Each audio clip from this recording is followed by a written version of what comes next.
Bonjour et bienvenue à tous à Rio de Janeiro qui vit une semaine de folie et de carnaval. J'ai retiré mon déguisement pour vous faire cette deuxième vidéo sur l'hypersensibilité. J'ai décidé d'en faire une deuxième, pourquoi? Parce que tout simplement j'ai fait un sondage sur YouTube et sur 40 personnes qui ont répondu, eh bien 75% se considéraient comme hypersensibles. Je vous rappelle qu'au niveau de la population, normalement, nous sommes à peu près entre 25 et 30%. Donc cela veut dire que parmi vous, eh bien, il y en a qui se posent des questions et je vais y répondre de façon un peu plus détaillée. Et surtout, je ne vais pas me concentrer, comme je l'ai fait lors de la première vidéo, sur le côté physiologique des neurosciences telles qu'elles nous en parlent.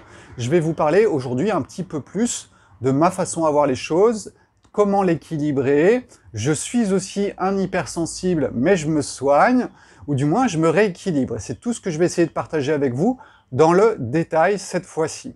Je suis Sébastien Lièvre, je suis naturopathe depuis une vingtaine d'années. J'étudie le yin et le yang, la gnose taoïste, pas de spiritualité, pas de religion, même si la spiritualité peut arriver éventuellement, mais surtout une grande logique dans la vie pratique. Il y a le jour, il y a la nuit, il y a l'homme, il y a la femme, il y a l'expansion, il y a la contraction. Et vous allez voir que dans l'hypersensibilité, eh bien, c'est le yin qui nous envahit et qui crée nos déséquilibres. Parce que l'équilibre, c'est le yang, le déséquilibre, c'est le yin. Non pas qu'il y ait une bonne chose et une mauvaise chose, mais tout simplement que quand nous sommes à peu près avec du yin et du yang sur des points d'équilibre, eh bien tout se passe bien. Et puis, s'il y a trop de yang, ça fait des hyposensibles. Et s'il y a trop de yin, ça fait des hypersensibles. C'est comme ça que cela fonctionne. Et si vous avez été hypersensible ou ne l'êtes plus, eh bien, je peux tout simplement, assez facilement, vous rendre de nouveau hypersensible, rien qu'en vous servant quelques plats bien choisis. Parce que les aliments, vous allez le comprendre, ont un impact sur notre sensibilité. C'est ce que je vais essayer de vous partager. Je vais parler du lieu où on habite, parce que ça peut amplifier la sensibilité. Je vais parler de l'alimentation, je vais parler aussi de l'activité physique, parce que ça a une importance, et je vais vous parler quand même de votre programmation, un tout petit peu de design humain à la fin, pour vous expliquer que oui, certains sont plus sujets à cette hypersensibilité, et d'autres le sont moins, tout simplement parce qu'ils ont un centre d'énergie qui est grand ouvert à l'expérience, ce qui est très bien aussi, sauf que, en fait, ils emmagasinent plein d'informations tout le temps, là où d'autres sont un petit peu plus fermés à l'expérience, et sont plutôt des émetteurs émotionnels et non pas des récepteurs. Donc c'est parti pour une quinzaine de minutes, je vais essayer de ne pas être trop long, et où je vais vous expliquer tout cela. Alors, commençons d'abord par le lieu de vie. Et oui, le lieu où vous vivez va amplifier votre sensibilité. Alors, je parle d'hypersensibilité. On peut être un petit peu plus sensible que les autres, mais l'hypersensibilité, c'est quoi? C'est tout simplement quand on n'arrive pas à vivre au milieu du monde tel qu'il est aujourd'hui. Et il faut trouver des solutions, parce que ce n'est pas une vie, je pense. On est tout le temps tiraillé à droite et à gauche, et ce n'est pas très agréable. Donc le principe de cette vidéo, c'est aussi bien pour les hypersensibles, et aussi pour ceux qui ne le sont pas, et qui veulent comprendre quelqu'un avec qui ils vivent, et qui sont hypersensibles. Donc le lieu où j'habite. Alors, avant même d'aller sur le lieu où j'habite, ce tout petit rappel des neurosciences, parce que ça va nous donner une grande information. Je vous rappelle qu'il y a deux positions au niveau de votre cerveau. Une position où c'est le préfrontal qui travaille, c'est-à-dire que vous cogitez tout ce que vous voyez, vous pensez à votre respiration, vous pensez à un problème, etc. Et vous avez l'amygdale. L'amygdale, c'est une toute petite partie du cerveau, ce ne sont pas les amygdales, c'est l'amygdale ici dans le cerveau, qui, elle, va gérer les émotions, mais elle va gérer aussi les peurs, elle va gérer aussi les mémoires. Et c'est là qu'il faut que l'on se rende compte que les mémoires, c'est très important, et c'est ça aussi qui peut nous casser les pieds.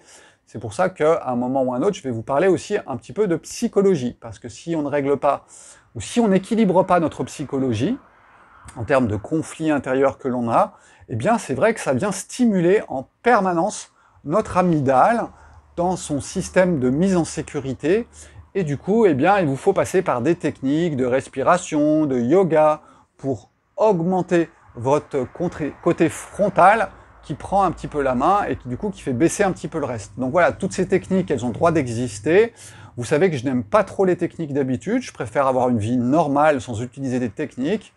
Et c'est vers cela que je vais essayer de vous emmener aujourd'hui. Donc je ne vais pas vous parler du yoga, je ne vais pas vous parler de tout cela, je vais vous parler de qu'est-ce que je peux faire dans ma vie de tous les jours pour trouver des points d'équilibre. Donc je reviens au lieu d'habitation. Il est évident que si vous habitez en ville, c'est beaucoup plus compliqué. Pourquoi? Parce qu'il y a une hyperstimulation de vos sens qui est due à quoi? Qui est due déjà à une concentration de population. Vous savez que les poules, si on les met dans une grande basse-cour, eh bien tout se passe bien. Si on en met 20 dans 50 cm², elles vont commencer à se taper dessus. Donc il y a un stress qui est exercé en fonction du nombre de personnes qui sont à un certain endroit. Donc il faut faire attention à cela. Si vous habitez en ville, eh bien vous commencez déjà à vous mettre plus 10 points par rapport à votre hypersensibilité, dû à la concentration de la population, dû à l'excès du mouvement, toutes ces voitures qui bougent, etc. Dû à l'excès de pollution, parce que ça aussi, ça va venir interagir à l'intérieur de votre cerveau au niveau de l'hyperstimulation de vos sens, pas forcément l'ouïe, l'odorat, mais des sens vraiment au niveau chimique, qui vont consommer le magnésium notamment. Donc ça, on en a déjà parlé. Et le fait de vivre en ville, c'est aussi de baigner dans des ondes en permanence. Donc ces ondes, que ce soit le Wi-Fi, la 4G, la 5G, sans entrer dans des théories de conspiration, etc. Mais ces ondes, elles sont là en permanence et nous posent des problèmes. À une époque, je me souviens très bien, quand je téléphonais, même aujourd'hui, je pense, généralement j'évite, eh bien, si j'ai mon téléphone près de mon oreille pendant la discussion plus de 5 minutes, je commence à sentir dans ma tête que ça coince. Hein, je commence à sentir une douleur, ça commence à serrer à l'intérieur de ma tête. Donc voilà, les ondes ont un impact sur nous et elles viennent stimuler ces points qui sont déjà en déséquilibre. J'insiste dessus, c'est déjà en déséquilibre et ça vient amplifier les choses. Donc voilà, cette vie en ville n'est pas favorable à revenir vers des points d'équilibre. Pourquoi la campagne vous apporte des points d'équilibre? Eh bien tout simplement par des harmoniques qui vous sont envoyées par la nature. Mais ces harmoniques, elles sont faites, allez, je vais dire par Dieu, mais ce sont des harmoniques qui sont belles. Hein, le vent dans les arbres, le chant d'un oiseau, ce sont des choses qui ont été créées d'une certaine façon et qui ont une belle harmonique. Et puis quand vous avez le bruit d'un klaxon de voiture, quand vous avez le bruit d'une grue qui bouge ou des travaux, eh bien là, vous êtes dans des harmoniques qui ne sont pas très justes, qui sont distordues et qui vont vous hyper stimuler. Donc les bruits de la nature sont là pour vous envoyer des harmoniques d'équilibre, tout simplement, parce qu'en fait il y en a plusieurs, elles viennent s'équilibrer, c'est une danse la nature, et c'est vrai que dans le taoïsme on parle souvent de naturalisme, mais c'est tout simplement pour expliquer que la nature nous apporte des harmoniques qui viennent réguler nos déséquilibres. Et c'est ça qui est important à comprendre. Si vous vous baladez en forêt, eh bien ça vient équilibrer votre foie. Parce que le bois, c'est l'énergie du foie, parce que le vert, ça joue sur votre foie, en harmonique, et ça vous envoie une douce musique qui correspond à ce que la vie a créé. Donc voilà, si nous nous coupons du monde de la nature, eh bien il est évident que notre hypersensibilité va être amplifiée, tout simplement parce que nous ne sommes pas dans un élément naturel et nous sommes dans un stress permanent par ces ondes qui ne sont pas naturelles. Donc ça, c'est déjà un premier point. Essayez le plus possible, alors si vous n'avez pas le choix, eh bien allez vous promener régulièrement, le plus souvent possible, dans un espace boisé, vert, où vous serez avec des harmoniques de la nature qui peuvent au moins vous rééquilibrer un petit peu. Et si vraiment c'est trop difficile, eh bien il vous faut vraiment partir de la ville.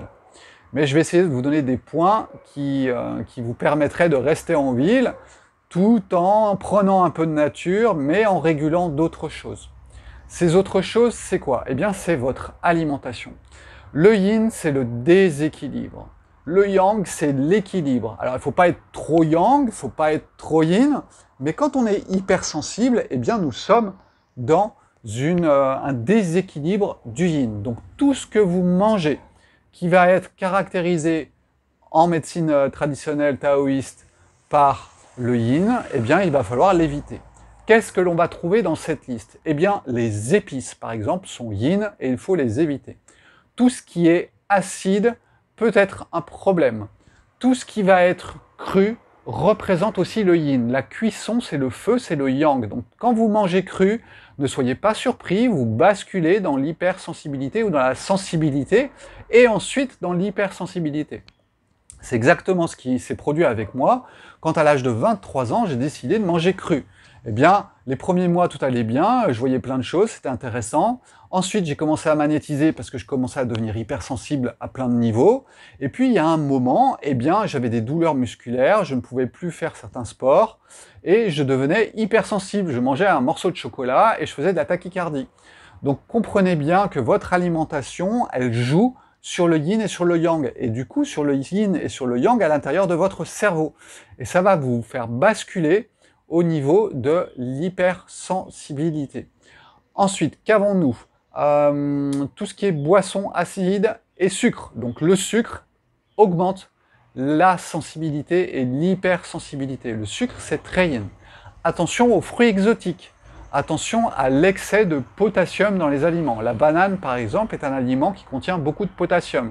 Le potassium, c'est yin, le sodium, c'est yang. C'est un couple qui vit ensemble et qui, normalement, est plutôt, effectivement, pour les êtres à corps chaud comme nous, un petit peu avec plus de potassium dans l'alimentation. Mais si on a trop, vous basculez du côté du déséquilibre, et au niveau neuronal, au niveau de transmission de l'influx nerveux, eh bien, il y a certains processus qui ne se feront pas correctement. C'est ce qui se passe aussi quand nous avons un manque de magnésium. Or, le manque de magnésium, il est dû aussi à un excès de stress, à une alimentation qui est pauvre en magnésium. Donc, tout cela est un ensemble de choses qui s'imbriquent les uns dans les autres, et vous accumulez les cubes et vous construisez la tour de l'hypersensibilité. L'alcool. L'alcool amplifie l'hypersensibilité aussi.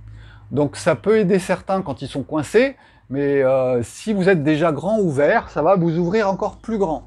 Donc faites très attention à l'alcool parce qu'il ne va pas vous aider. Tout ce qui se passera le soir va augmenter l'hypersensibilité. Si vous buvez de l'alcool à midi, c'est pas la même chose que si vous buvez de l'alcool le soir. Pourquoi? Parce que le soir, c'est le yin qui arrive. C'est le froid, c'est la nuit, c'est le côté émotionnel, et bien évidemment, ça ne va pas améliorer les choses. Alors, quand en plus c'est la pleine lune, et là nous pourrions prendre un exemple, hein. Vous avez une typologie de type yin, comme moi, vous êtes longiligne, vous mangez cru, vous mangez des bananes, vous buvez de l'alcool un soir de pleine lune, et là vous développez votre hypersensibilité, les poils poussent, les crocs sortent, et vous vous transformez en loup-garou. Non, je rigole. Mais c'est un petit peu comme cela que vous devez voir les choses. J'habite en ville, je fais ci, je fais ça, et du coup ça amplifie, et je rajoute, et à un moment c'est trop. Voilà, c'est trop.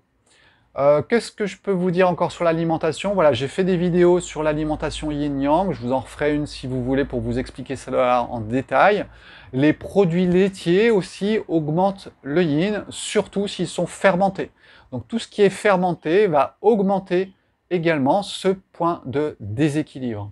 Donc vous voyez, il y a plein de choses auxquelles vous n'avez pas pensé et qui peuvent amplifier votre déséquilibre. Ensuite, vous avez compris que l'amygdale, eh bien, c'est elle qui gère les mémoires, qui gère tout ce qui est le système de peur et qui va mettre en route les processus de défense, par exemple. Et votre hypersensibilité, elle est aussi là parce qu'à un moment, vous avez eu très peur. Et du coup, vous avez créé un système qui est toujours à l'écoute et qui s'est construit comme ça. Tout simplement parce que votre traumatisme, eh bien, il a créé un système de survie qui est d'être tout le temps à l'écoute. Donc ça, c'est pour les hypersensibles. Pour les hyposensibles, c'est simple. Vous avez créé un autre système, c'est une construction de château fort. Vous avez fait des murailles autour de vous, et du coup, vous êtes hyposensible. Mais, à la base, chacun a eu des traumatismes. Tous, nous avons eu des traumatismes qui agissent sur notre mode de fonctionnement. Et dans les deux cas, nous vivons dans un bocal, d'accord? Nous vivons dans la caverne de Platon, où nous inventons des images et notre hypersensibilité nous fait voir des éléphants roses. C'est-à-dire que ce qui ne va pas toucher une personne peut toucher l'autre. Pourquoi? Parce qu'elle a des réflexes à l'intérieur d'elle. Donc ça, c'est toute la question de venir équilibrer les traumatismes et les conflits intérieurs que l'on a eus. Ça, c'est vraiment ce que je partage dans l'enseignement quand je vais parler du tronc sur la psychologie, où je vais vous expliquer comment cela fonctionne, comment nous pouvons aussi régler les choses en profondeur, j'insiste, ne pas passer par le frontal encore une fois, qui vous allez cogiter, vous allez respirer, mais ça ne règle pas le fond du problème, ça vous demande d'être en permanence en suggestion pour vivre correctement. Ce n'est pas une vie. Pour moi, ce n'est pas une vie, ce n'est pas acceptable. Ce que je veux, c'est moi aller en profondeur et régler en profondeur les choses. Or, vous allez voir que ce règlement en profondeur des choses, eh bien, il demande des équilibrages sur un plan physique et sur un plan émotionnel. C'est, je pense, être une des rares personnes à exprimer ce genre de choses et surtout à intégrer le yin et le yang et le taoïsme avec cette gnose, la connaissance. La gnose, c'est la connaissance. Vous la retrouvez dans toutes les anciennes religions, mais aujourd'hui, il y a plus grand monde qui sait vraiment en parler. Donc ce que je partage avec vous quand je vous parle du taoïsme, c'est vraiment cette connaissance des bases, des fondements de la vie, et que quand ces fondements de la vie sont bien posés, alors il y a une spontanéité de la vie qui arrive et des équilibrages qui se font spontanément. Il faut avoir les yeux ouverts, il faut être sorti de la caverne, au moins avoir une vision quand même qui est en dehors de la caverne, ce qui ne veut pas dire qu'au début, nous ne sommes pas dans une vie olé olé. Mais vous allez voir que les synchronicités de la vie, vous allez pouvoir les capter tout simplement parce que vous avez les yeux ouverts, vous êtes sorti de la caverne, et là maintenant la vie peut rentrer à l'intérieur de vous et équilibrer les choses toute seule. Dire qu'on doit vivre avec ces traumatismes toute sa vie est une grosse bêtise. Alors ça peut être une vie, mais il y a une autre façon de vivre aussi, c'est de permettre à la vie les rééquilibrages. Quand il a fait trop chaud ici à Rio de Janeiro, eh bien il y a des averses. Eh bien dans votre vie, c'est la même chose. Quand il y a eu trop chaud à un moment, eh bien la vie va créer des choses qui vont rééquilibrer la chose. Ne croyez pas que vous devez vivre toute votre vie avec les traumatismes. C'est un mensonge. Par contre, cela demande de bien mettre les bonnes briques ensemble. Et ça, il n'y a quasiment pas de personnes qui en parlent. Le psychologue ou le psychiatre sont basés sur la caverne de Platon et comment fonctionne la caverne de Platon. Mais il n'y a pas un système qui vous permet d'en sortir. Il n'y a que les anciennes traditions qui vous permettent d'avoir ces connaissances. Et c'est exactement ce que je partage avec vous dans cet enseignement. Sur le monde physique, et du coup sur après le monde psychologique, vous expliquez comment cela fonctionne, et ça permet ensuite des réglages, si on peut dire, des équilibrages qui vont être spontanés, et vous allez voir, c'est la magie de la vie, et ce n'est plus la magie de l'ego qui essaye en permanence d'utiliser des techniques à droite à gauche pour arriver à quelque chose. Entrer dans un autre monde, c'est vraiment ce que je vous invite en permanence dans mes vidéos à faire, pour sortir de ce brouhaha permanent fait de plein d'ombres qui passent et qui jouent en permanence. Donc voilà, n'hésitez pas à me contacter et vous allez voir que nous allons pouvoir arranger les choses. Donc ça, c'était la psychologie. Donc réglez vos conflits intérieurs, vous allez voir que votre hypersensibilité, elle va fondre comme neige au soleil parce que les déséquilibres n'alimenteront plus en permanence cette amygdale qui travaille trop. Voilà. Ensuite, si, je voulais vous parler d'une chose. Je vais vous parler un tout petit peu du design humain. Donc ce design humain, ça date des années 80, et c'est une mise ensemble de toutes les anciennes traditions. Vous allez avoir le Yi-King, ces 64 possibilités de vivre la vie, qui est votre programmation. Et cette programmation, elle est faite grâce à quoi? Grâce aux planètes, qui vont envoyer des indications sur un mode de fonctionnement. Et puis ensuite, vous avez le yin et le yang, vos centres d'énergie, si vous avez fait un petit peu de choses un peu parallèles quand on parle des chakras, etc. Eh bien, ces centres d'énergie sont soit en réception, soit ils sont en émission. Et là, vous avez deux façons de vivre la vie. Ça ne change pas, ça ne se modifie pas au cours de votre vie, votre programmation est faite. Soit vous naissez comme une Formule 1 pour certaines choses, soit comme un buggy pour d'autres choses, et ça, vous ne pourrez pas le changer. Par contre, en fonction de vos rencontres, oui, il y a des petits ajustements qui peuvent se faire, mais dès que la personne part, eh bien en fait elle ne vous influence plus, et du coup ça reste comme vous êtes dans votre programmation. Ce qui ne veut pas dire que rien ne peut changer, je dis juste que ça peut être vécu d'une autre façon. Et non pas, alors je dirais presque en construction et non plus en destruction. Mais votre centre d'énergie, s'il a été créé en ouverture, comme moi par exemple, le centre d'énergie émotionnel chez Sébastien Lièvre, eh bien il est créé en ouverture, ça veut dire quoi? Mais que je suis hyper sensible à tout ce qui va rentrer. Moi ça rentre tout le temps. Alors que ceux qui sont des rails émotionnels, eh bien ils ont leurs émotions qui sont fortes, mais ce sont leurs émotions, et celles des autres quelque part ne les touchent pas beaucoup. C'est pas des hyposensibles, c'est juste qu'ils ont leur sensibilité, mais elle n'est pas en réception. Donc voilà, il faut bien qu'on fasse la différence avec ces histoires d'hyposensibles, hypersensibles. Je ne parle pas de ça, je parle vraiment de sensibilité, et ensuite, soit vous êtes un émetteur, une force des émotions, soit vous êtes un récepteur, et là vous agglomérez les émotions de tous ceux qui sont autour de vous, et c'est un espèce de brouhaha permanent à l'intérieur de vous, d'autant plus si vous avez créé des réflexes de sécurité, ce qui fait qu'en permanence, vous êtes bouleversé par tout ce qui se passe autour de vous, non pas parce que ce sont vos émotions, mais parce que ce sont celles des autres. Allez, je vous raconte une petite histoire. J'ai fait cette vidéo sur l'hypertension il y a déjà quelques jours, mais hier, je rentre à la maison et tout d'un coup, j'ai l'impression de perdre ma joie de vivre.